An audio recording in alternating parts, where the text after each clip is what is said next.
Un excellent sabbat à chacun et chacune et à ceux qui vont entendre le message plus tard aussi. Le titre de mon sermon aujourd'hui, Caractéristiques de la vraie Église. Caractéristiques de la vraie Église. Et ce que je vais vous donner aujourd'hui, c'est quelque chose de fondamental, quelque chose de base, mais qui est vraiment important qu'on possède bien et qu'on soit convaincu. Le message que je vais vous donner, ça s'adresse aux anciens comme aux nouvelles personnes. Aux anciens, ceux qui sont là depuis plus longtemps, pour vraiment fortifier vos convictions, parce qu'on a besoin d'être solidifié à cause des temps qui viennent aussi, qu'on soit certain de ce qu'on croit et qu'on aille de l'avant, quelles que soient les circonstances. Alors, même si on est dans l'Église depuis très longtemps, la Bible nous dit que celui qui pense être debout prenne garde de tomber. Ça veut dire qu'il y a toujours des risques tant qu'on n'est pas rendu au but. Pour qui que ce soit. Pour qui que ce soit des membres, que ce soit des ministres, que ce soit des évangélistes. C'est la même chose. Alors, il faut être vraiment convaincu. Comme M. Ménédite dit, il faut savoir qu'on sait ce qu'on sait et en être convaincu dans ce sens-là. Et pour les nouvelles personnes, ça va vous donner des éléments de preuve. Des éléments pour être davantage convaincu que vous avez trouvé l'Église qui est l'Église de Dieu. On sait que le Christ est venu, il a fondé son Église. Il n'est pas venu pour fonder ses Églises. Donc, on doit être capable d'identifier quelle est la vraie Église de Dieu. Et c'est pour ça que je vous donne aujourd'hui quelques-unes des caractéristiques qui permettent d'identifier la vraie Église de Dieu. Alors, quand quelqu'un est appelé, il doit faire la preuve que c'est vraiment l'Église de Dieu. Personne ne peut le convaincre. Moi, je n'ai pas à le convaincre. Et les autres n'ont pas à le convaincre non plus. La personne doit prouver par elle-même. Mais elle doit avoir des éléments pour ça. Et Dieu ne nous a pas laissés dans le vague. Dans sa parole, il y a plein d'éléments qu'on peut retrouver et qui nous aident à vraiment être certains que, voilà, ça, je sais que c'est l'Église de Dieu. Même si elle n'est pas parfaite, et même si les gens qui la composent ne sont pas parfaits, qu'ils travaillent pour s'améliorer, c'est l'Église de Dieu si ça remplit l'ensemble des caractéristiques qui doivent identifier l'Église de Dieu. Alors, je vais vous en donner quelques-unes. Ce n'est pas toutes les caractéristiques, mais je vais vous en donner quelques-unes qui sont importantes et qui peuvent vous aider. Ou pour solidifier la foi que vous avez déjà, ce qu'on a tous besoin de faire, ou pour prouver les choses si vous êtes nouveau dans l'Église, pour aller de l'avant et devenir de plus en plus convaincu que Dieu vous a amené à son Église et que vous ayez le cœur léger pour continuer. Première chose, c'est que l'Église de Dieu, ou l'Église du Dieu vivant, sait et enseigne ce qui arrive réellement après la mort. La vraie Église sait ce qui arrive après la mort et elle enseigne vraiment ce qui arrive après la mort. Sur la planète, vous avez toutes sortes d'idées qui circulent concernant ce qui arrive après la mort. Vous avez par exemple la réincarnation, où un être se serait transféré dans un animal et dans une série d'animaux, pas ad vitam aeternam, mais très longtemps, avant d'atteindre un nirvana ou je ne sais pas quoi. Il y a toutes sortes de théories comme ça qui circulent, qui n'ont aucun rapport avec ce que Dieu enseigne et ce que la vraie Église doit enseigner. Et la mort n'est pas non plus la fin de tout, comme certains pensent. Au contraire, c'est une étape vers autre chose, parce que Dieu a un plan qu'il accomplit de façon très précise, avec beaucoup d'amour. Et on n'a pas non plus, comme plusieurs églises du monde enseignent, une âme immortelle. Ça, c'est le vieux mensonge de Satan qui a dit à Adam et Ève, « Faites ce que vous voulez, vous ne mourrez pas. Vous avez une âme immortelle. Vous ne mourrez pas, vous avez une âme immortelle. » Le vieux mensonge a fonctionné jusqu'à aujourd'hui.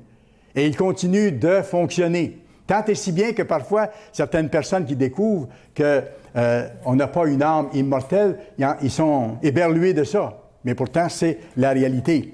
Allez dans Jean 3, s'il vous plaît. Jean 3. Alors, on sait par la Bible que quand quelqu'un décède, la personne ne va pas au ciel ni en enfer. Ne va pas au ciel ni en enfer. C'est clair dans plusieurs versets de la Bible. J'en donne un ici, c'est le Christ qui parle.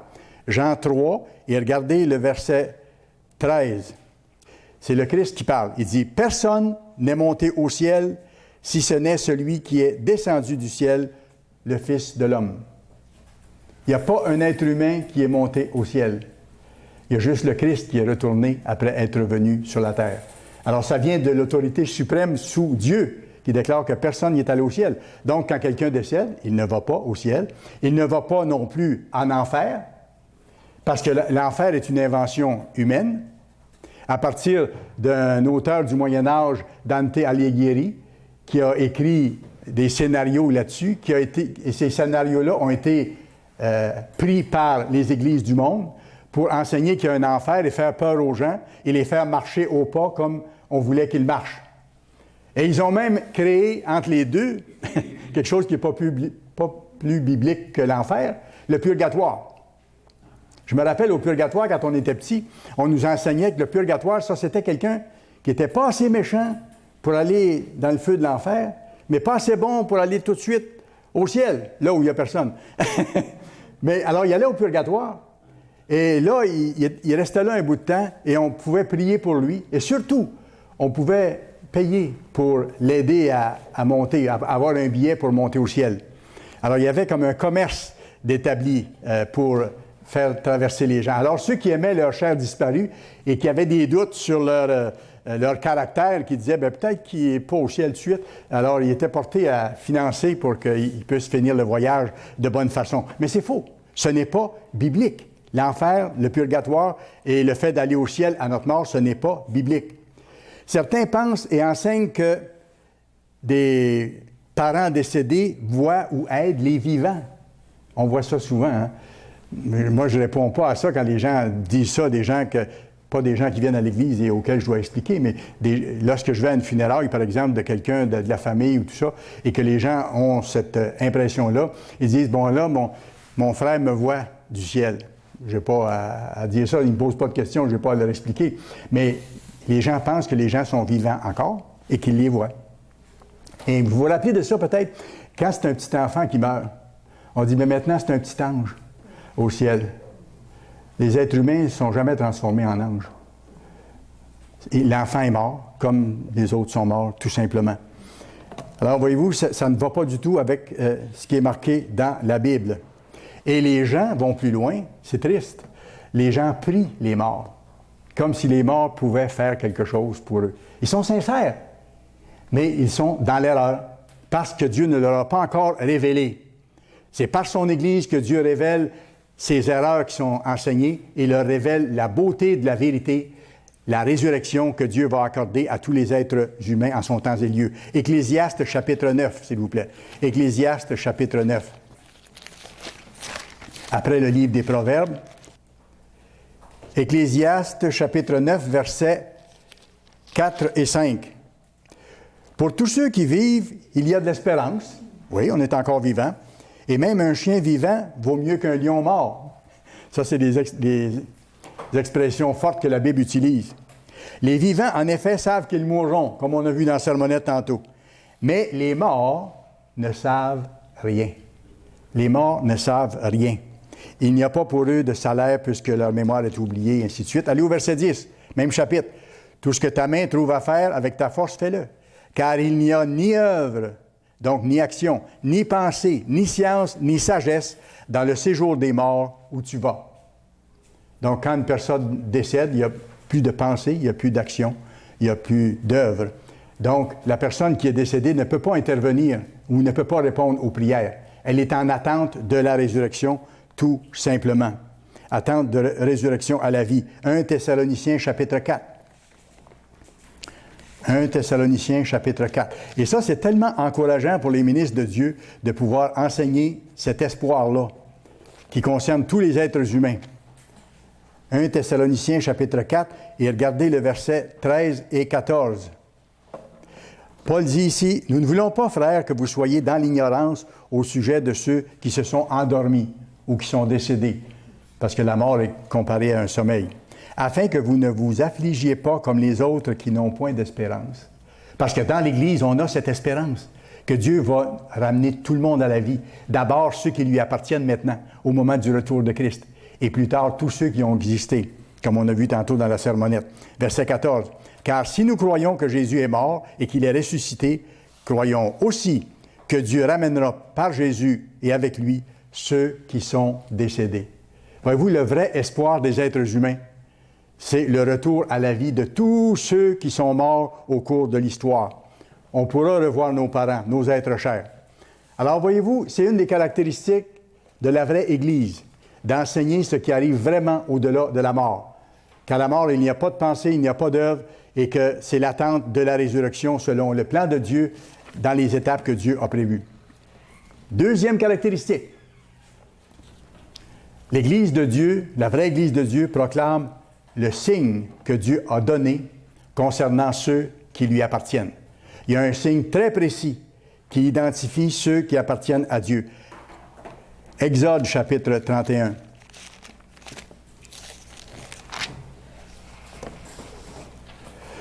Le trait que je vais vous donner, ce n'est pas le seul trait caractéristique de la vraie Église de Dieu, mais c'est un trait majeur.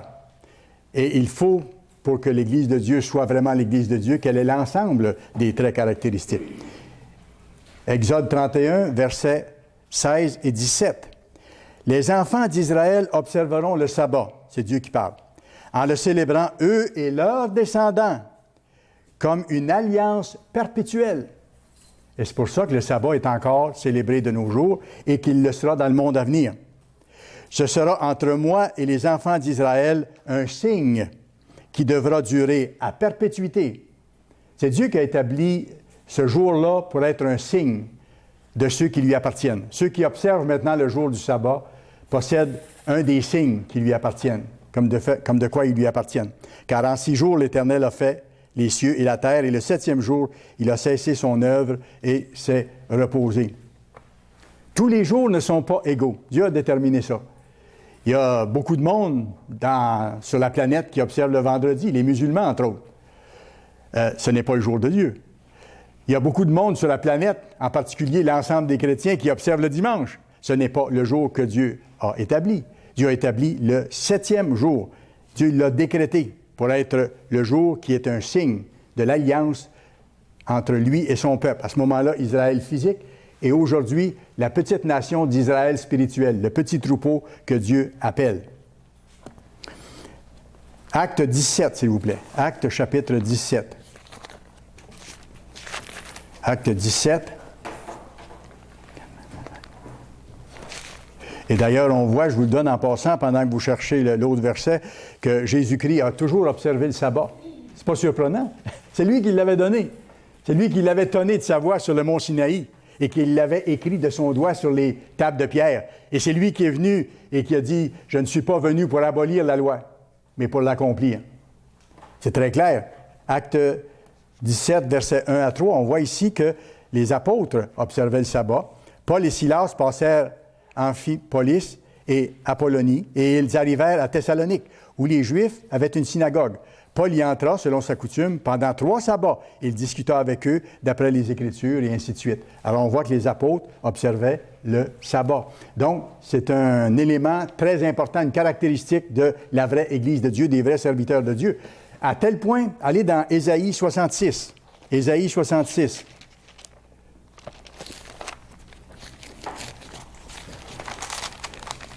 Le sabbat n'a jamais été aboli et ne sera jamais aboli. Ésaïe 66 et le verset 23. On voit ici ce qui va se passer dans le monde de demain lorsque Christ sera revenu. On nous dit à chaque nouvelle lune, ou dans le texte original, d'une nouvelle lune à une nouvelle lune, chaque sabbat, toute chair viendra m'adorer, dit l'Éternel. Alors, dans le monde de demain, toute la terre apprendra les lois de Dieu et va progressivement se mettre à les observer. Imaginez le jour où sur toute la planète, le vendredi soir, au coucher du soleil, tout va s'arrêter, toutes les industries, les commerces et ainsi de suite, et ce sera un temps de silence, de paix, de repos formidable, et où il y aura des assemblées de Dieu partout, mais où les enfants de Dieu vont venir le célébrer, le remercier. C'est ce que ça dit ici. Toute chair, tous les êtres humains encore vivants dans le millénium vont venir adorer l'Éternel le jour du sabbat. Ésaïe 58, juste un peu avant. Ésaïe 58, 13 et 14. Ici, il explique qu'est-ce qu'on doit faire et ne pas faire le jour du sabbat pour honorer Dieu et vraiment être ses enfants. Verset 13. « Si tu retiens ton pied pendant le sabbat, pour ne pas faire ta volonté à mon saint jour, si tu fais du sabbat tes délices, Voyez-vous, ce n'est pas le temps d'aller magasiner ou de peinturer le patio ou de faire quoi que ce soit. Ce n'est pas un jour de travail, c'est un jour de repos. Un jour où on peut dormir plus, lire davantage, réfléchir, prendre un bon repas en famille, aller à la Sainte Convocation, qui fait partie du sabbat. C'est une ordonnance que Dieu donne. Et quand c'est possible physiquement et financièrement d'y aller, ou qu'on n'est pas malade, on y va. Sinon, on observe le sabbat chez nous, bien sûr. Mais quand on peut y aller, on y va. Si tu fais du sabbat tes délices, pour sanctifier l'Éternel en le glorifiant, et si tu l'honores en ne suivant point tes voies, c'est pas le temps de faire du sport, c'est pas le temps de réparer des choses. En ne te livrant pas à tes penchants et à de vains discours, mais vous, c'est pas le temps de parler des problèmes mécaniques qu'on a eus durant la semaine ou ces choses-là, c'est le temps de penser aux choses de Dieu, puis de se préparer aux choses qui viennent. Alors tu mettras ton plaisir en l'Éternel. Il dit, si tu fais ça, c'est parce que tu mets ton plaisir en Dieu. Et je te ferai monter sur les hauteurs du pays. Je te ferai jouir de l'héritage de Jacob, ton père, car la bouche de l'Éternel a parlé. Ceux qui le font maintenant sont en préparation pour servir sous le Christ dans le monde de demain, pour enseigner les nations, les guérir, les encourager, rebâtir une société complètement différente de celle qu'on vit maintenant. Deuxième caractéristique qu'on vient de voir, la vraie Église doit enseigner le sabbat et enseigner exactement comment on doit observer le sabbat.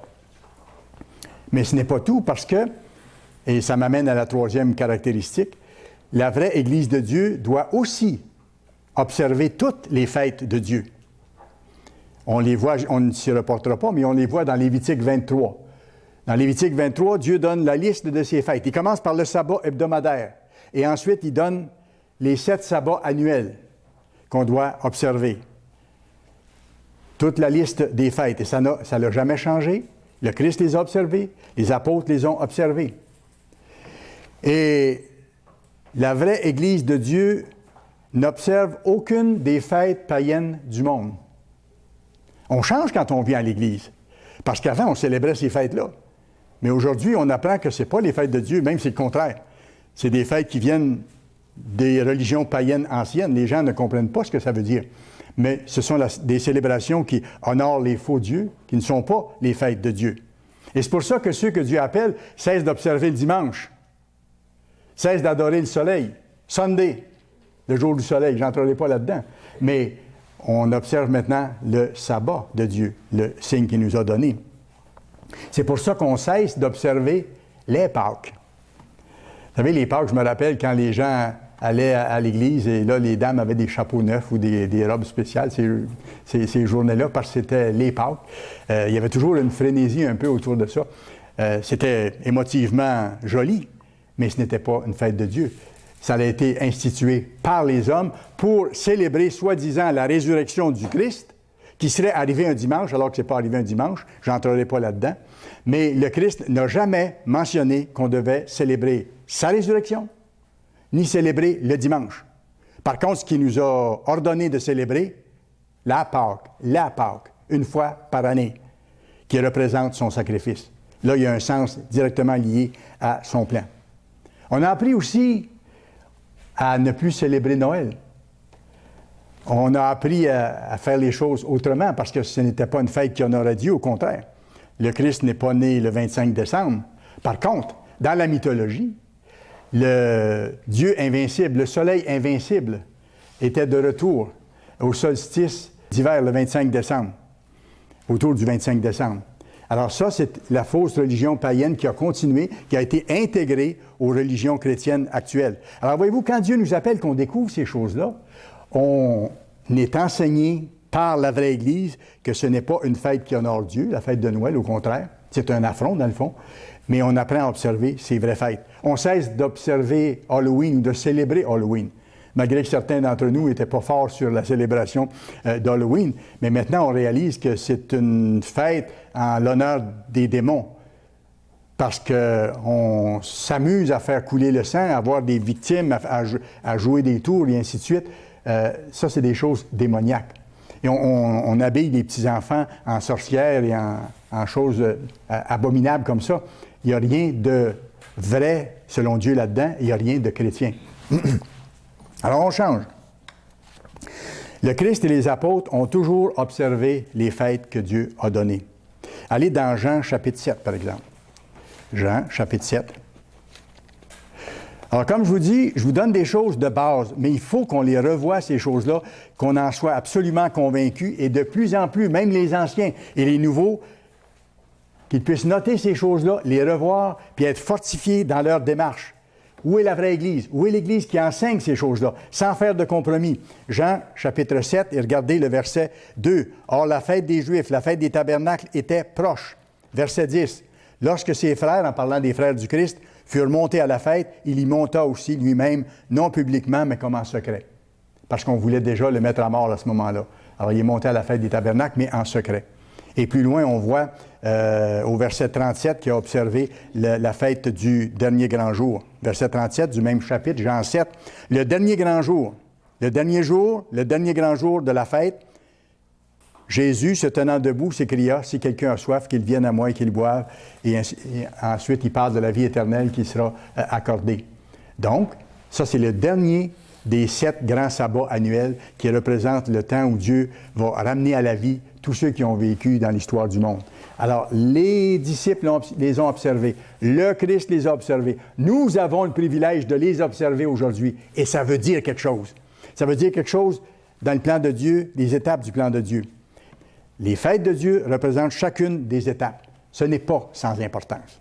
C'est pour ça que l'Église insiste tant là-dessus et c'est pour ça qu'on les observe et qu'on se réunit ces jours-là de façon spéciale et qu'on a, cette journée-là, ces journées-là, des messages spéciaux.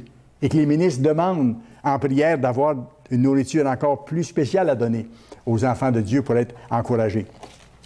4e caractéristique. Intéressant. L'Église de Dieu, ou la vraie Église, porte le nom de qui? Le nom de Dieu. La vraie Église porte le nom de Dieu. Et c'est Dieu qui le mentionne lui-même dans sa Bible. Toutes les églises qui ne portent pas le nom de Dieu, sont-elles les églises de Dieu? Je soulève la question. L'Église que le Christ a fondée, elle est appelée clairement dans la Bible à 12 reprises Église de Dieu. C'est pas surprenant qu'on porte ce nom-là. C'est pas un hasard. Ça vient de la Bible. Allez dans Acte 20. Acte 20. Acte 20, verset 28. Regardez ce qui est mentionné ici. « Prenez donc garde à vous-même et à tout le troupeau sur lequel le Saint-Esprit vous a établi évêque. » Il s'adresse aux ministres ici. Il dit « Faites attention, vous les ministres, de bien servir le peuple de Dieu pour paître l'Église de Dieu. » Voyez-vous, l'Église de Dieu, c'est pas compliqué. Et si vous allez voir, vous pouvez noter dans 2 Corinthiens 1, le verset 1, Paul écrit à l'Église qui se trouvait à Corinthe et il dit « À l'Église de Dieu qui est à Corinthe. » À l'Église de Dieu qui est à Corinthe. 2 Corinthiens 1, verset 1. Et moi, je vais aller pendant ce temps-là à 1 Timothée chapitre 3. 1 Timothée chapitre 3. Il y aurait beaucoup d'autres versets à ajouter, mais je vous en donne juste quelques-uns parce que je vous fais une révision aujourd'hui de la base de ce que la vraie Église de Dieu doit être, de ce qu'elle doit enseigner. 1 Timothée chapitre 3, verset 5. Regardez ce qui est mentionné ici.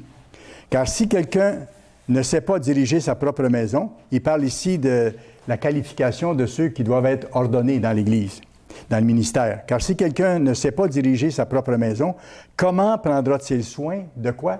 De l'Église de Dieu. » De l'Église de Dieu encore. Je vais aller plus loin. Verset 15 du même chapitre. Verset 15, c'est précisé encore. Ou commençons au verset 14. Paul écrit à Timothée ici, « Je t'écris ces choses avec l'espérance d'aller bientôt vers toi. Mais si je tarde, tu sauras comment il faut se conduire dans la maison de Dieu. » La maison de Dieu, l'Église de Dieu. Et regardez après, qui est l'Église du Dieu vivant. Qui est l'Église du Dieu vivant. Et là, vous voyez d'où vient précisément le nom de l'Église du Dieu vivant. Elle a été tirée de ce contexte-là également. Et encore là, ça met le sceau de Dieu sur où est son troupeau, où est sa vraie Église. C'est des choses qui nous encouragent. 5e caractéristique. L'Église de Dieu, comme vous savez, elle a une mission précise à accomplir. Et elle travaille de toutes ses forces à l'accomplir. la majeure partie du budget qui nous est alloué, qui nous est donné par Dieu à travers les dîmes et les offrandes des membres et des dons que certaines personnes envoient à l'occasion, la majeure partie de ces argents-là sont mis pourquoi? Pour annoncer l'Évangile, comme ça nous a été commandé. Je pense que c'est un point important à préciser. Matthieu 28, 18 à 20. Juste avant de retourner au ciel, le Christ a clarifié quelle était la mission de la vraie Église, de son Église qu'il avait fondée. Il dit, voici quel est le travail que vous allez devoir faire jusqu'à la fin. Matthieu 28, et commençons au verset 19. Allez, faites de toutes les nations des disciples, en les baptisant au nom du Père, du Fils et du Saint-Esprit, et enseignez-leur à observer tout ce que je vous ai prescrit. Et voici, je suis avec vous tous les jours jusqu'à la fin du monde. Ça veut dire que sa petite Église a la responsabilité d'enseigner ceux que Dieu attire au Christ toute la parole de Dieu, jusqu'à ce que le Christ revienne. Et c'est pour ça que vous trouvez dans Matthieu 24, verset 14, qu'il est écrit, le Christ dit, cette bonne nouvelle du gouvernement de Dieu à venir sur la terre, cette bonne nouvelle sera prêchée dans le monde entier pour servir de témoignage, pas pour convertir les gens, ce n'est pas le moment, mais pour servir de témoignage au monde entier. Alors viendra la fin. La fin de quoi? La fin de la société où nous vivons. Alors voyez-vous, ça doit identifier la vraie Église. Cette vraie Église-là doit être partout dans le monde pour annoncer ce message-là. Vous avez plein d'organisations religieuses qui n'annoncent pas le retour de Christ et qui ne sont pas partout non plus et qui ne sont pas précis dans ce message, comme nous devons l'être parce que c'est la mission qui nous a été confiée. Et en même temps, en annonçant ce principe-là, on doit prêcher deux choses principalement. On doit prêcher, le repentir, que les gens doivent changer pour obéir aux lois de Dieu. Dieu ne changera pas ses lois, il ne les a jamais changées. C'est nous qui devons changer. Alors, quand Dieu appelle quelqu'un à connaître la vérité, c'est nous qui devons changer. Et ne pas suivre les faux enseignements de ceux qui disent « Ah, la loi de Dieu a été abolie. Maintenant, on est sous la nouvelle alliance. On n'a plus à s'occuper de ça. Donnez votre cœur à Jésus. Prononcez son nom. Vous êtes sauvés. » Absolument pas. Absolument pas. C'est pas pour rien que le Christ a dit « Celui qui persévérera jusqu'à la fin sera sauvé. » Donc, il y a de quoi à faire. Et c'est pas pour rien que le Christ a dit « Pourquoi vous ne faites pas ce que je vous dis? » Et il leur a dit à plusieurs occasions la même chose. Vous ne faites pas ce que Dieu vous a demandé de faire. On doit annoncer que les gens doivent changer. On ne doit pas annoncer aux gens, dire « Venez chez nous, on veut avoir le plus de monde possible. » On est content quand du monde vienne. Mais il faut que ce soit des gens que Dieu appelle. Et on sait que ce ne sera pas un grand troupeau d'ici la fin. Mais on doit les aider ensuite en leur montrant qu'il faut qu'ils changent. Comme on nous a montré à nous, qui sommes venus il y a longtemps, qu'on doit changer encore, qu'on devait changer. On a changé beaucoup de choses, mais on doit encore continuer à s'améliorer. Donc, on doit se repentir. Alors, on prêche la repentance. Il y a des églises qui disent « Venez comme vous êtes. Dieu vous aime comme vous êtes. » J'arrête. Dieu aime tout le monde, oui, mais pas comme on est. Parce qu'il sait que comme on est, on se fait mal et on fait mal aux autres. Quand on ne vit pas selon ses lois. Dieu nous aime, oui, mais Dieu nous aime assez pour nous dire « changez ». Il dit « Je ne veux pas que le méchant meure, je veux qu'il change de voie et qu'il vive ». Il dit ça à plusieurs reprises dans sa parole. Alors, c'est pour ça que la mission qui a été donnée à l'Église, elle a ces deux volets principaux. De prêcher que les gens doivent changer et d'annoncer qu'il y a un nouveau monde qui s'en vient, qui sera dirigé par le Christ et par ceux qui actuellement acceptent et veulent changer de plus en plus avec l'aide de Dieu. Seuls, ils ne sont pas capables. Moi non plus. Mais avec l'aide de Dieu, on peut y arriver. Voyez-vous, il ne suffit pas de croire, mais il faut vraiment faire ce que Dieu nous dit. Ce n'est pas celui qui dit « Seigneur, Seigneur » qui va entrer dans le royaume de Dieu, mais celui qui fait la volonté de mon Père, dans Matthieu 7. On ne peut pas changer ça. Et le Christ, comme j'ai mentionné, est venu en disant « Je ne suis pas venu pour abolir la loi, mais pour l'accomplir. » Les églises du monde, malheureusement, prêchent leur évangile, un évangile d'homme, au sujet du Christ. Ils parlent beaucoup du Christ. Mais c'est pour ça que je disais tantôt, ce n'est pas ceux qui disent « Seigneur, Seigneur » qui en parlent beaucoup, qui disent la vérité. La Bible dit qu'ils viennent à vous en vêtements de brebis, puis en essayant de convaincre les gens de faire n'importe quoi sauf les commandements de Dieu. Oh, ils vont être d'accord du bout des lèvres avec l'ensemble des commandements, mais pas le sabbat, par exemple. Ça, celui-là, surtout ce signe-là, le signe de Dieu, lui, il faut l'éviter. Ça a été absolument aboli, cela. Voyez-vous?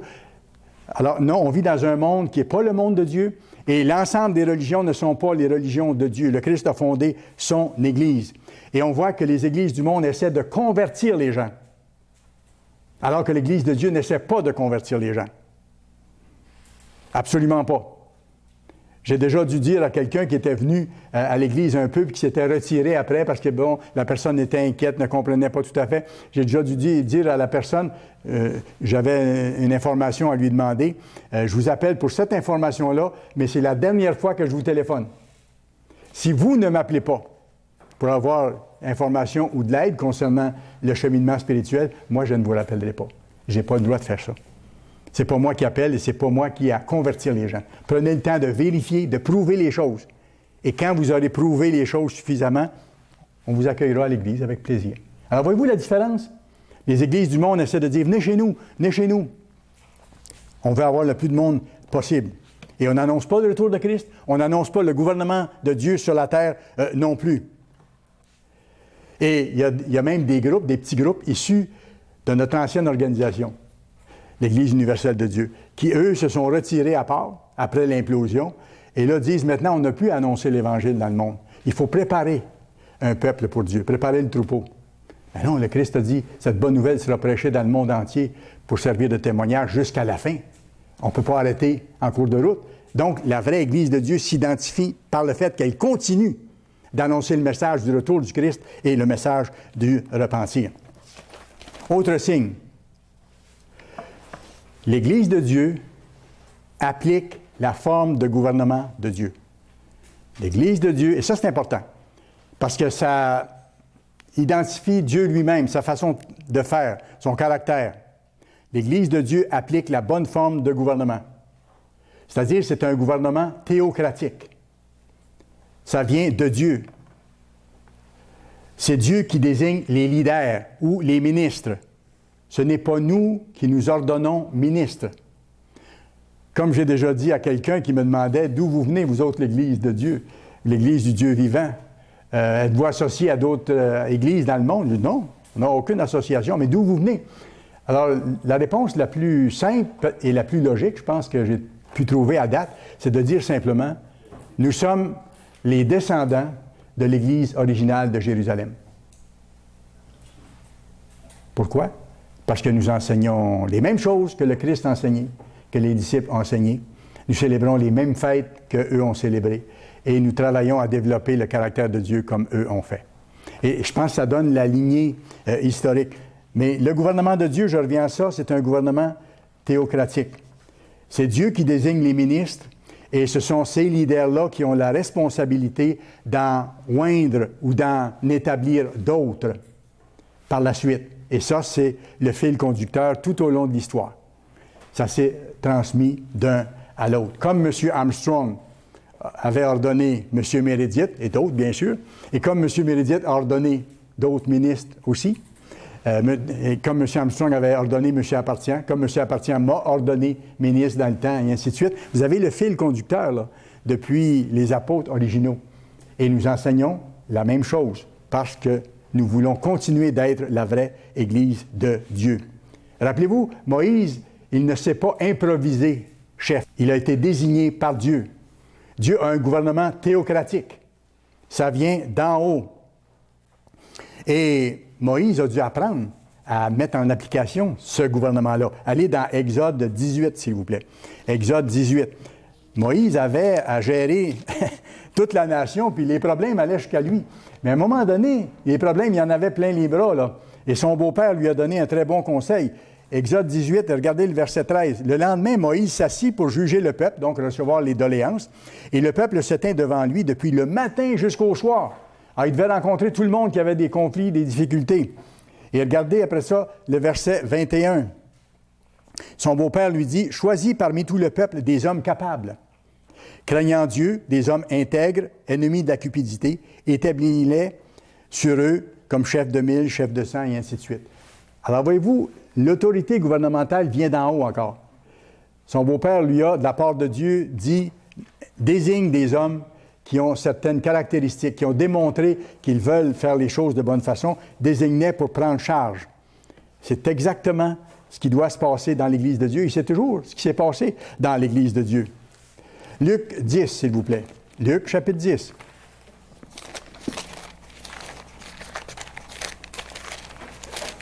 Et écoutez, c'est le même gouvernement qu'il y aura dans le monde de demain. Le Père va toujours rester le gouverneur suprême de l'univers. Le Christ sera toujours en deuxième. Et ensuite, vous aurez le roi David qui sera sur les nations d'Israël, comme c'est marqué dans la Bible. Il va être ramené à la vie. Et ensuite, vous avez d'autres serviteurs qui seront là, les 12 apôtres, comme c'est marqué dans la Bible. Les 12 apôtres originaux seront en charge chacun d'une des 12 tribus d'Israël. Ça, c'est déjà déterminé. Ils ont mérité leur poste, si vous voulez. Ils se sont qualifiés. Dieu ne donne pas les postes de tous, mais on voit qu'ensuite, ça va s'établir en dessous. Donc, ce sera une structure gouvernementale, encore théocratique. L'autorité vient d'en haut. Luc 10 et le verset 1 et 2. Luc 10 et le verset 1 et 2. Après cela, le Seigneur désigna encore 70 autres disciples et il les envoya 2 à 2 devant lui dans toutes les villes et dans tous les lieux où lui-même devait aller. Encore là, c'est désigné par l'autorité. Ce n'est pas différent. Et vous pourrez aller voir dans Éphésiens 4. Éphésiens 4. Ça donne ici la structure gouvernementale encore. Éphésiens chapitre 4, c'est très clair. Éphésiens chapitre 4, versets 11 à 13. Et regardez ce que Paul dit aux membres de l'Église à Éphèse. Il dit, le Christ a donné les uns comme apôtres. Voyez-vous, c'est lui, le Christ, qui a désigné les apôtres. Il a donné les uns comme apôtres, les autres comme prophètes, comme enseignants, les autres comme évangélistes. Il donne les différents postes dans l'Église, les autres comme pasteurs, les docteurs. Pourquoi? Pour le perfectionnement des saints, en vue de l'œuvre du ministère et de l'édification du corps du Christ, qui est son Église, pour que l'Église soit préparée, soit formée, pour qu'on puisse servir dans le monde de demain. Alors, on retrouve dans l'Église cette même structure-là, même structure théocratique, qui va, la chaîne d'autorité. Et dans ce sens-là, on est vraiment les descendants de l'Église originale de Jérusalem. Formidable. 7e caractéristique de l'Église. L'Église de Dieu a des ministres, je viens de mentionner. On voit comment ils sont nommés, ils sont désignés. Moi, je n'ai pas demandé pour être ministre. On m'a dit à un moment donné que j'allais l'être. Et on m'a ordonné le lendemain matin. Je me rappelle, M. Appartient m'avait dit la veille, quand il m'a annoncé qu'il allait m'ordonner ministre, il dit, M. Brochu, si vous avez à perdre connaissance, faites-le tout de suite. Faites-le tout de suite, parce que demain, à l'Assemblée, je vais vous ordonner comme ministre de Dieu. Alors, je n'ai pas tombé à terre, mais j'ai été surpris. Et bon, là, je savais qu'il y avait une responsabilité qui s'en venait. Alors, voyez-vous, ça se passe la plupart du temps comme ça, parce que c'est désigné par ceux qui sont en autorité. Alors, c'est pour ça que j'ai toujours gardé un lien spécial avec M. Appartient aussi, et ceux d'entre vous qui l'avaient connu, un homme tellement spécial, puis un homme tellement dévoué qui a donné sa vie jusqu'au bout, jusqu'à l'âge de 95 ou 96 ans, lorsqu'il est décédé récemment. C'était toujours d'aider, de penser aux autres, un petit coup de téléphone de temps en temps, voir comment ça va, et puis malgré tout le travail qu'il avait à faire. Alors, c'est comme ça. Donc, les ministres, dans l'Église de Dieu, si vous avez remarqué, ne portent pas de costumes spéciaux. N'ont pas de tenue de cérémonie, ne portent pas des grandes robes noires, ni de chapeau en forme de poisson. Vous avez déjà vu ces choses-là? Parce que ça, c'est comme les prêtres païens de l'Antiquité. Si vous faites des recherches un peu, les prêtres païens de l'Antiquité, les anciens Babyloniens, avaient des vêtements très élaborés, des grandes tuniques, parfois c'était noir, et ils portaient un poisson sur la tête, la bouche ouverte, comme les mythes qu'on voit dans certaines religions. Ça vient de là. Tout s'explique. Tout a un motif, vous savez. Alors, les grandes robes noires et les chapeaux en forme de poisson viennent des Babyloniens et qui adoraient un dieu du nom de Dagon, le dieu poisson. Vous pouvez le regarder sur Internet, vous allez voir de quoi il s'agit. Et vous trouvez ça aussi dans une histoire qui est formidable. Moi, j'ai un livre à la maison écrit par Woodrow qui s'appelle Babylon Mystery Religion. Babylon, Babylone, l'histoire de la religion babylonienne. Et là, on voit tous ces symboles-là qui étaient déjà là et que les religions du monde ont emprunté pour faire leur cérémonie maintenant dans le faste dans lequel ils le font. Alors donc, les ministres de Dieu n'ont pas de vêtements spéciaux. Après ça, une autre caractéristique. Allez dans Matthieu 10. Ah oui, ça c'est intéressant aussi. Là, ça peut vous permettre d'identifier la vraie Église de Dieu, puis en même temps de disqualifier de ce qui pourrait être une Église de Dieu, les églises qui n'en sont pas. Matthieu 10, et regardez le verset 7. Matthieu 10 et le verset 7. Allez, prêchez et dites, le royaume des cieux est proche. Alors ça s'en vient. Verset 8, guérissez les malades, ressuscitez les morts, purifiez les lépreux, chassez les démons. Et regardez après. Vous avez reçu gratuitement, donné gratuitement. Vous avez reçu gratuitement, donné gratuitement. Et ça, c'est une caractéristique de la vraie Église. Si vous avez une Église qui vous charge quelque chose pour de la littérature ou pour des services ou quoi que ce soit, est-ce que ça peut être l'Église de Dieu? Alors que le Christ dit, vous avez reçu ce qu'il y a de plus précieux, la vérité, vous l'avez reçu gratuitement. Donnez gratuitement la même vérité. On n'a pas le droit de la vendre. Et comme M. Armstrong disait si bien, la vérité n'a pas de prix. Dans le sens, c'est tellement valable, mais en même temps, on ne peut pas la vendre. On ne peut pas vendre la vérité. L'Église de Dieu, si vous avez remarqué, et vous l'avez sûrement remarqué, ne charge aucun frais pour les DVD, les brochures, les revues, pour les mariages ou les cérémonies de funérailles, et ainsi de suite. On ne charge jamais un sou pour ça. Dès que vous voyez une organisation religieuse vendre ou faire payer, ce n'est pas l'Église de Dieu. C'est une autre caractéristique qui nous fait voir où sont les serviteurs de Dieu. C'est qui la vraie Église? Ce n'est pas des choses compliquées, mais il faut les regarder dans la Bible, puis c'est intéressant de les mettre tout ensemble. Ça nous donne, comment je dirais, une grille. Une grille pour identifier où est la vraie Église. Mettre toutes ces choses-là ensemble. Une autre caractéristique de l'Église. L'Église de Dieu enseigne uniquement et seulement la vérité biblique. Uniquement et seulement la vérité biblique. Toute la vérité biblique. Ce que nous ne savons pas, nous ne l'enseignons pas.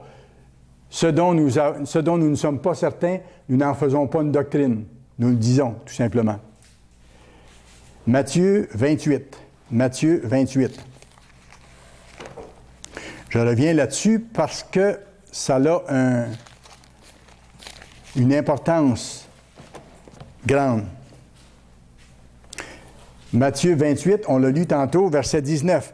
C'est juste avant de retourner au ciel, quand le Christ a donné la mission précise à ses serviteurs, ce qu'ils devaient accomplir jusqu'au temps de la fin, jusqu'à son retour sur la terre.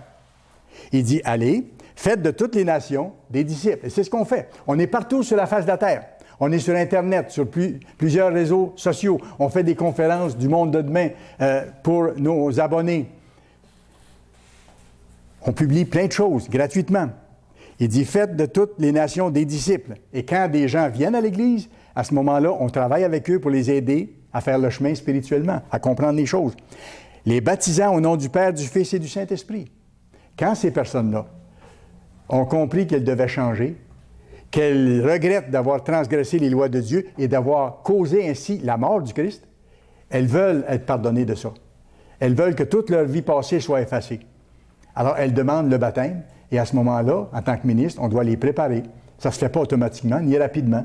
Il faut s'assurer que les gens sont prêts. Mais quand les gens sont prêts, on les passe par les eaux du baptême. Et c'est à ce moment-là précis que Dieu efface toutes les fautes passées de leur vie par le sang du Christ. C'est le sang du Christ qui nous justifie, c'est-à-dire qui nous enlève toutes les injustices, qui nous rend justes. Et à partir de ce moment-là, Dieu peut donner son Saint-Esprit à l'intérieur de nous pour qu'on soit engendrés en tant que ses enfants en préparation de naître dans son royaume au moment du retour de Christ, d'être transformés en êtres spirituels. C'est ce que le Christ est en train d'expliquer ici. Il dit, en les baptisant au nom du Père, du Fils et du Saint-Esprit.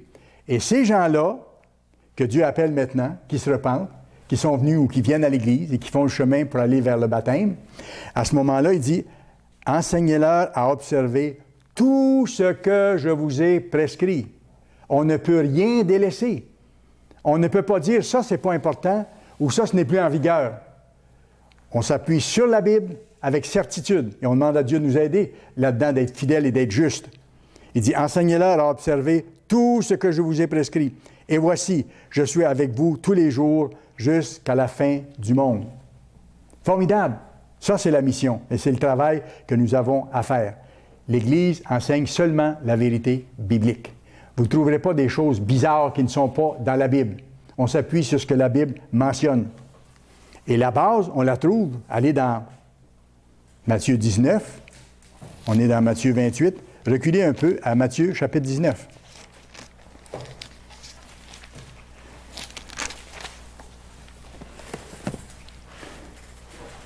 Ici, vous allez avoir la base exactement de nos enseignements. Verset 16. Commençons au verset 16. « Et voici, un jeune homme s'approcha et dit à Jésus, « Maître, que dois-je faire de bon pour avoir la vie éternelle? » Alors, c'est clair que ce jeune homme-là n'avait pas la vie éternelle. Il n'avait pas une âme immortelle. Il savait. Et c'est pour ça qu'il dit, « Qu'est-ce que je dois faire, moi, pour avoir la vie éternelle, pour avoir l'immortalité? » Alors, ça montre un des points de la vraie Église de Dieu dont j'ai parlé au tout début. La vraie Église de Dieu annonce en quoi consiste la vie éternelle et elle explique aux gens que nous ne l'avons pas maintenant, que ça doit nous être accordé plus tard. Le salaire du péché, c'est la mort, mais le don gratuit de Dieu, c'est la vie éternelle, comme on voit dans Romains chapitre 6. Alors, il savait qu'il n'y avait pas la vie éternelle, mais il dit, qu'est-ce que je dois faire? Donc, voyez-vous, il ne s'agit pas juste de dire, je crois en Dieu. Il y a quelque chose à faire. Il lui pose la question. Et il lui répondit, c'est le Christ qui répond, « Pourquoi m'interroges-tu sur ce qui est bon? Un seul est bon. » Et regardez, il donne la réponse. « Si tu veux entrer dans la vie, sous-entendu, la vie éternelle, observe les commandements. » Ça ne peut pas être compliqué. C'est simple.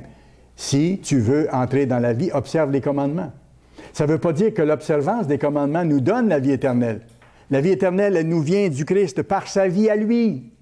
Par contre, on a la responsabilité, une fois qu'on sait que nos transgressions des lois de Dieu ont causé sa mort et que ces enseignements consistent à nous montrer à vivre différemment que par la transgression des lois de Dieu, qu'on doit les observer, à ce moment-là, on a à cœur de les observer pour devenir comme lui. Et à ce moment-là, nous qualifier pour entrer dans le royaume de Dieu et naître de nouveau, c'est-à-dire pour recevoir la vie éternelle, qui est un don gratuit qu'on ne peut pas mériter. Parce qu'il y a des fausses religions qui disent « Ah, mais vous ne pouvez pas mériter votre salut. » Mais non, on ne peut pas mériter notre salut, ça nous est donné. La vie éternelle, ça nous est donné. Sauf qu'on a la responsabilité de faire ce que Dieu nous dit de faire pour nous qualifier, puis qu'ensuite, lui puisse nous donner la vie éternelle. Tout ça se tient. Il dit, si tu veux entrer dans la vie éternelle, observe les commandements. Comprenez-vous pourquoi la vraie Église doit enseigner tous les commandements de Dieu et toutes les fêtes de Dieu sans distinction, enseigner toute la vérité biblique, expliquer aux gens de se repentir, de changer. Et même parfois, on doit le faire sur une base individuelle en tant que ministre, lorsqu'on voit que quelqu'un a un problème particulier avec un point dans sa vie qu'il n'a pas vu. En tant que ministre, on doit, avec douceur puis compréhension, parce que nous sommes aussi des êtres humains faillibles, on doit aider la personne à comprendre qu'elle doit changer telle chose. Si tel comportement, par exemple, crée des problèmes dans l'Église à d'autres membres, on doit s'asseoir avec la personne et lui expliquer que tel comportement ou telle façon de faire dérange, non seulement dérange, mais crée des problèmes et qu'elle doit changer de ce côté-là. C'est absolument normal parce qu'on prépare un peuple pour Dieu qui a la même culture, la même façon de penser que lui. Et que cette personne-là, comme toutes les autres, doit apprendre à vivre selon les lois de Dieu, selon ce que Dieu nous a enseigné. Matthieu 4, verset 4. Reculez un peu.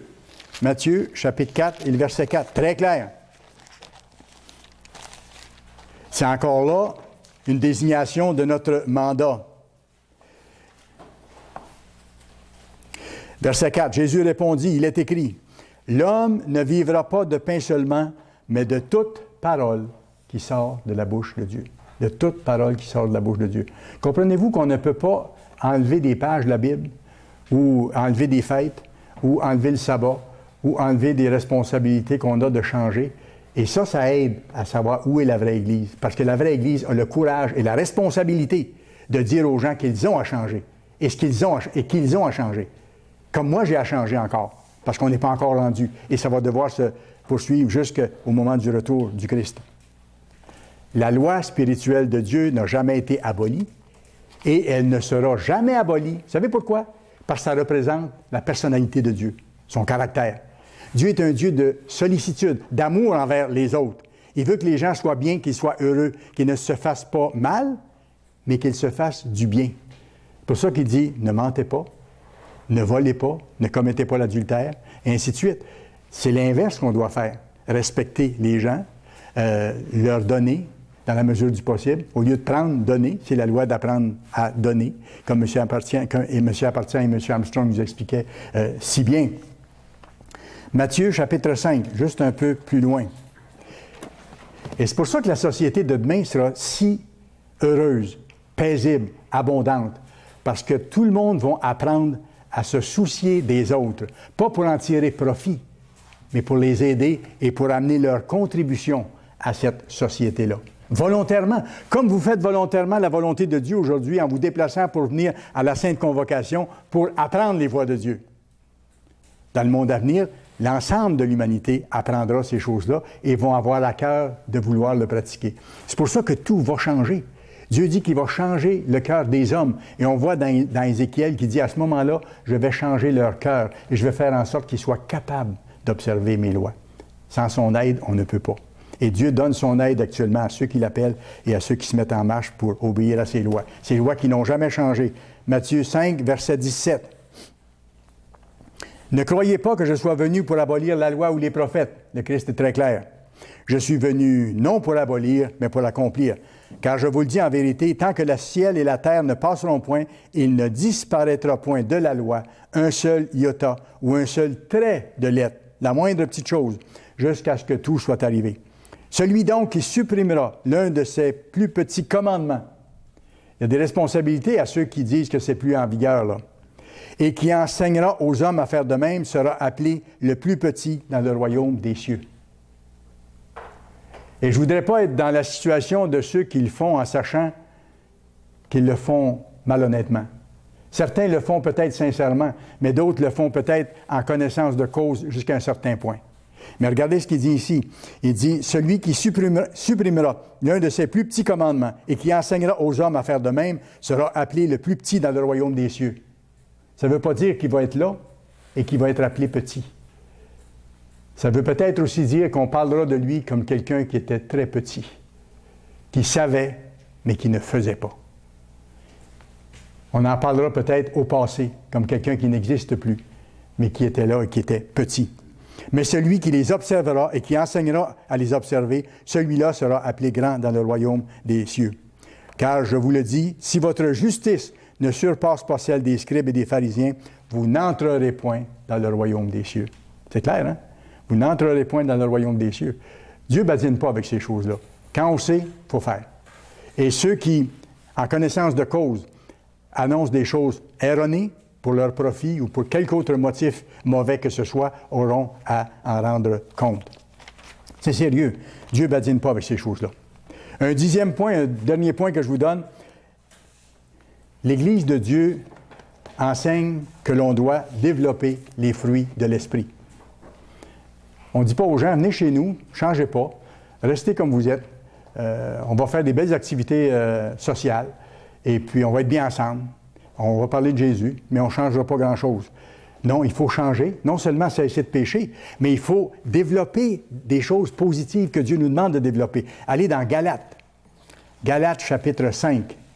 Vous savez probablement à quoi je veux en venir, Galates chapitre 5. Dieu met son Saint-Esprit à la disposition de ceux qui l'appellent pour qu'on avance. Et il met son esprit dans ceux qui se font baptiser pour être capables d'aller plus loin encore. Mais à tous ces gens-là, les appelés, et ceux qui sont élus, et ceux qui sont baptisés, comme ceux qui s'en vont vers le baptême, Dieu nous demande de développer certains traits de caractère particuliers, ce qu'il appelle les fruits de l'esprit. Galates 5, verset 22. Le fruit de l'esprit, autrement dit, ce que ça doit produire dans ma vie et dans votre vie, l'Esprit de Dieu, c'est l'amour. L'amour envers les autres. D'abord, l'amour envers Dieu et ensuite l'amour envers notre prochain. De lui vouloir du bien et non pas du mal. Honorer notre Père, honorer Dieu. Le premier, c'est l'amour. Ensuite, la joie. Et on doit développer ça. Et Paul nous explique ailleurs que tout ce qui est bon, que tout ce qui est juste, que tout ce qui est encourageant soit l'objet de vos pensées. Ne perdez pas votre temps à penser des choses négatives qui vous amènent à être déprimés. Il dit la joie, la paix. Amenez la paix, procurez-les la paix. Lorsqu'il y a des différends avec d'autres personnes autour, dans la mesure du possible, soyez la personne qui aide à faire des ponts et à effacer les conflits. Ne pas mettre de l'huile sur le feu. La patience. La patience, c'est un gros travail pour chacun, et certains d'entre nous encore plus, et je m'inclus parmi ceux-là. La patience, c'est quelque chose qu'on voudrait avoir tout de suite, là. On voudrait avoir la patience maintenant, mais ce n'est pas possible. Ça se développe avec le temps. On n'a pas le choix. La patience. Oui, c'est le caractère de Dieu, dans le fond, qui est en train de décrire. La bonté, avoir de la bonté envers les autres. Se soucier d'eux autres, de ce qu'ils ressentent, de ce qu'ils vivent, ce par quoi ils passent. Prendre le temps de les écouter. Pas toujours leur raconter ce qu'on veut leur raconter ou leur faire part de ce que nous, on pense, mais voir comment ils vivent les choses, et ainsi de suite. La bienveillance, c'est-à-dire vouloir le bien des autres. La foi, la douceur, la maîtrise de soi. La loi n'est pas contre ces choses. Les membres convertis de l'Église sont caractérisés par leur souci des autres, la sollicitude envers les autres, par l'amour fraternel dans la foi, pour s'entraider, pour prier les uns pour les autres, pour s'encourager. C'est pour ça qu'on donne dans les annonces à chaque assemblée de sabbat, quand il y a des gens qui ont besoin de prière, on donne les noms et les situations. Et je sais que vous priez pour ces gens-là. Et ça fait une différence. Dieu répond aux prières. On l'a vu cette semaine, à différentes occasions. Et on va le voir encore. Et je pense qu'on va le voir encore, plus les situations vont devenir difficiles autour dans le monde et plus il y aura de problèmes, Dieu va intervenir davantage pour ceux qui sont proches de lui. Jean 13. Jean chapitre 13, s'il vous plaît. Jean chapitre 13, on va commencer à lire au verset 34. « Je vous donne un commandement nouveau. Aimez-vous les uns les autres. » Pourquoi il dit que c'est un commandement nouveau? C'est pas nouveau. C'était marqué dans la Bible, dans l'Ancien Testament, qu'on devait s'aimer les uns les autres. Mais la réponse, elle est tout juste après. Et regardez, vous allez voir la précision ici. Il dit, « Je vous donne un commandement nouveau. Aimez-vous les uns les autres comme je vous ai aimé. » C'est là la grosse différence, là, dans le Nouveau Testament. Il dit, vous, maintenant, dans l'Église de Dieu, qui avez l'Esprit de Dieu, aimez-vous les uns les autres comme je vous ai aimé. Soyez prêts à tout donner pour les autres, à vous préoccuper vraiment des autres, à faire partie de cette équipe que je prépare pour aider l'humanité lorsque je serai revenu. C'est ça qu'il dit ici. Aimez-vous les uns les autres comme je vous ai aimé. Aimez-vous aussi les uns les autres. Verset 35. À ceci, tous connaîtront que vous êtes mes disciples, si vous avez de l'amour les uns pour les autres. 1 Jean 5, verset 1.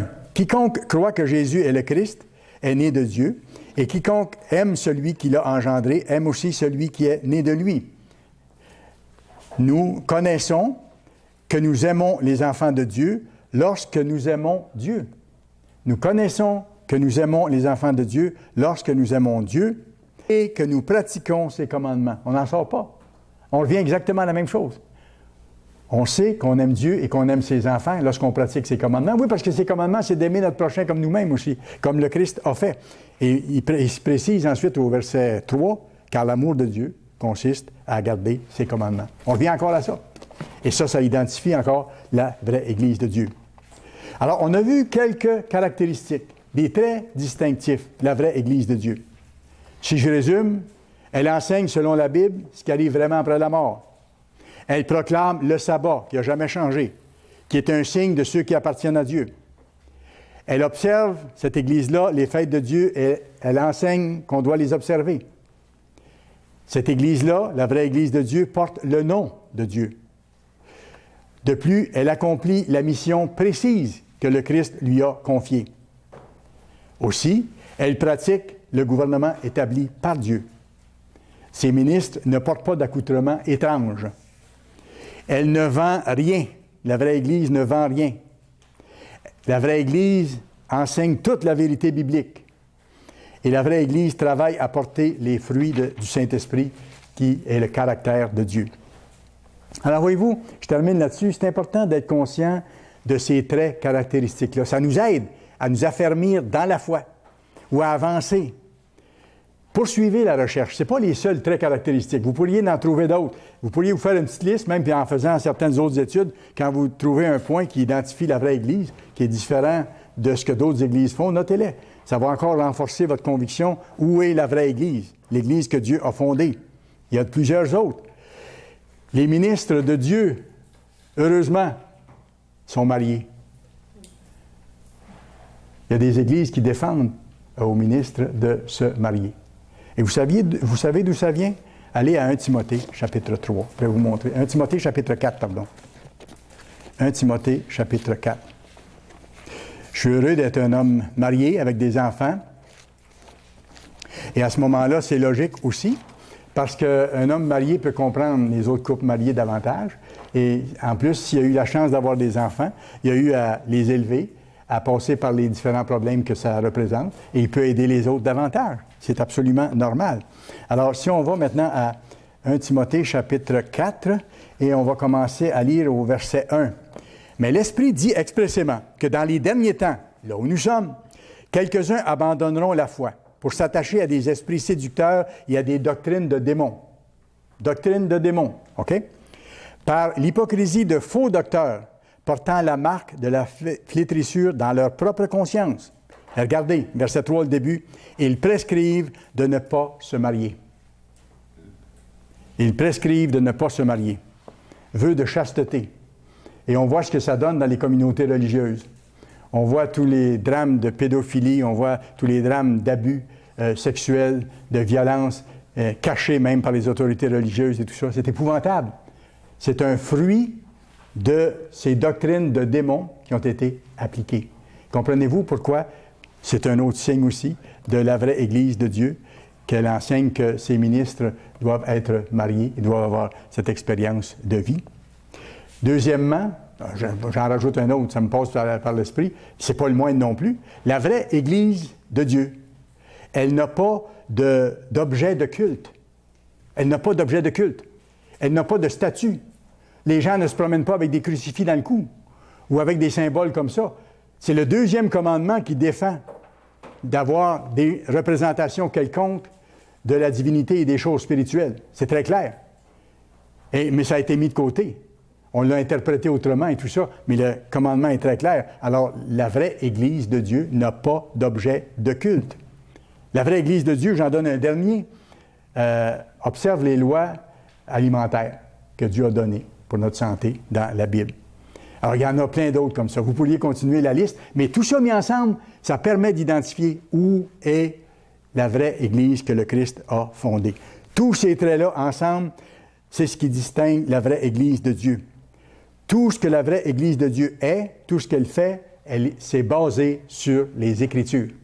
Et c'est pour ça que je vous ai parlé de cette façon-là aujourd'hui. Ce sont des valeurs stables et des valeurs certaines. Dernier passage, Apocalypse, chapitre 3. Apocalypse, chapitre 3. Regardez la promesse de Dieu ici. À ceux qui ont le privilège et la responsabilité d'être appelés maintenant et d'identifier la vraie Église, de s'assurer qu'ils sont à la bonne place et de travailler à développer le caractère de Dieu et à soutenir l'œuvre que Dieu accomplit maintenant sur la terre. Regardez ce que Dieu dit, Apocalypse 3, versets 10 à 13. « Parce que tu as gardé la parole de la persévérance en moi. » Donc, l'Église doit persévérer dans toute la vérité. « Je te garderai aussi à l'heure de la tentation. » Dieu dit, « Je vous protégerai à l'heure de la grande détresse, à l'heure du test qui va venir sur le monde entier pour éprouver les habitants de la terre. Je viens bientôt. Retiens ce que tu as afin que personne ne prenne ta couronne. Celui qui vaincra, voyez-vous, on a des choses à faire. Je ferai de lui une colonne dans le temple de mon Dieu. Il fera partie de l'équipe sous le Christ. Et il n'en sortira plus. J'écrirai sur lui le nom de mon Dieu et le nom de la ville de mon Dieu, de la nouvelle Jérusalem qui descend du ciel d'auprès de mon Dieu et mon nom nouveau. Que celui qui a des oreilles entende ce que l'Esprit dit aux Églises. Formidable.